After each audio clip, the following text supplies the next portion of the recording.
Agora, por exemplo, o senhor pode utilizar, com esse meio, com esse dispositivo, o senhor poderia, por exemplo, prevenir que um funcionário acumulasse 120 imóveis, como aconteceu no caso desse funcionário que está sendo investigado, o Hussein Aref. Isso poderia ser prevenido, por exemplo? Por óbvio que, ao detectar uma situação de incompatibilidade, nós vamos chamar o servidor para que ele apresente as suas razões. Pode ser que o servidor tenha recebido uma herança, ou ganhou na loteria, ou tenha bens antes de ingressar no serviço público que justifiquem aquilo. Não há problema, não há problema nisso. Agora, o servidor vai ter que comprovar a origem lícita dos seus rendimentos para que ele tenha para que ele possa ter aquele patrimônio.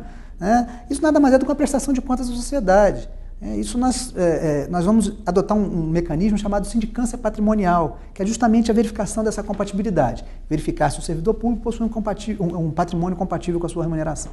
Certo. Os fiscais da cidade vão sofrer alguma espécie de monitoramento? Tem equipes de fiscais que vão a campo fazer um trabalho que às vezes tem muito assédio das pessoas para não ser fiscalizado. Tem algum mecanismo que pode evitar esse tipo de problema ou deixar isso mais seguro? Eu não quero já antecipar que tipo de categorias que nós vamos trabalhar, porque seria precipitado da minha parte. Agora, por óbvio, um órgão de controladoria, um órgão de auditoria, nós trabalhamos com a gestão de risco. Nós vamos ter um mapeamento de riscos, situações, agentes públicos que tenham possibilidade maior de estar envolvidos em casos de corrupção, em função da sua atribuição, em função do poder decisório, em função dos recursos que gerenciam, serão acompanhados mais de perto. Isso é uma questão óbvia.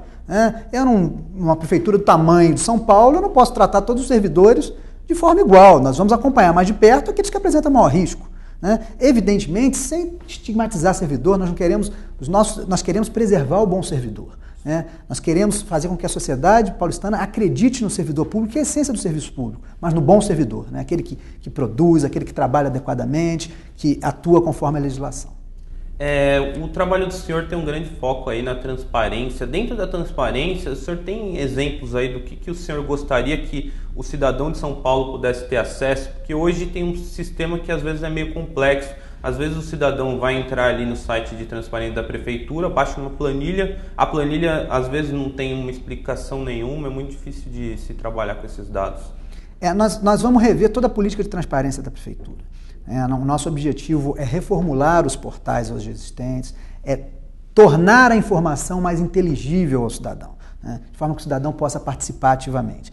Nós estamos em fase de celebrar uma série de acordos de cooperação com algumas organizações, com universidades, para criar mecanismos que permitam a participação da sociedade, para favorecer a transparência, criar aplicativos, de forma que a pessoa possa, de fato, acompanhar o que vem sendo feito pela prefeitura. Por exemplo, que tipo de informação o senhor pensa em disponibilizar que hoje não é disponibilizada? Não, porque quando se pensa em transparência, no primeiro momento se pensa em transparência das despesas. Isso é essencial, eu concordo, eu acho ótimo, participamos disso no governo federal, que todas as despesas estejam na internet. Só que essa infinidade de informações muitas vezes confunde o cidadão. O cidadão entra num portal e pega um amontoado de compras, não sabe nem por onde começar. O que nós queremos é trabalhar essa informação de forma que, por exemplo, o cidadão saiba no seu bairro quanto que foi aplicado, em que área que foi aplicado aquele valor, talvez com mecanismos de georreferenciamento, alguns aplicativos, da mesma forma com relação aos serviços públicos, qual que é o serviço público que a minha rua terá durante essa semana, o que eu tenho que fiscalizar como cidadão, a coleta de lixo ela está ocorrendo a contento, o serviço de iluminação me atende. Então, esse tipo de informação nós vamos trabalhar junto aos outros secretários, conjuntamente a controladoria apoiando, auxiliando, para que a gente possa colocar na internet o maior número possível de informações. Uma medida que eu já posso antecipar, nós vamos determinar, mudar o decreto da lei de acesso, estamos reestruturando o decreto, e uma das coisas que nós vamos determinar é a publicação de todos os contratos da prefeitura. Todos os contratos da prefeitura, nós queremos que estejam na internet para que o cidadão possa verificar o que vem sendo contratado. Hoje não se tem todos os contratos? Hoje não se tem todos os contratos, o quadro que me passaram, que há alguns contratos sendo publicados e outros não. A nossa ideia é mudar esse quadro, para que todos os contratos passem a ser publicados. Entendi. Agora, o senhor estava falando da interação com a população.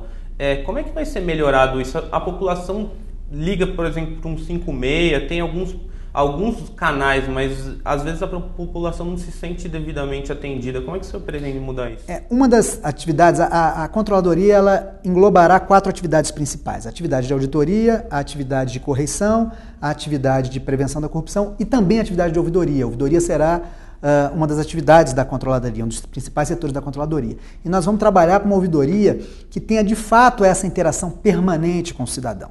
Além disso, uma das coisas que nós pretendemos fazer também é a criação de um Conselho Municipal de Controle Social e Transparência, para que a sociedade possa nos apresentar ideias, que nós possamos discutir conjuntamente as demandas da sociedade para tornar a administração municipal mais transparente, mais participativa.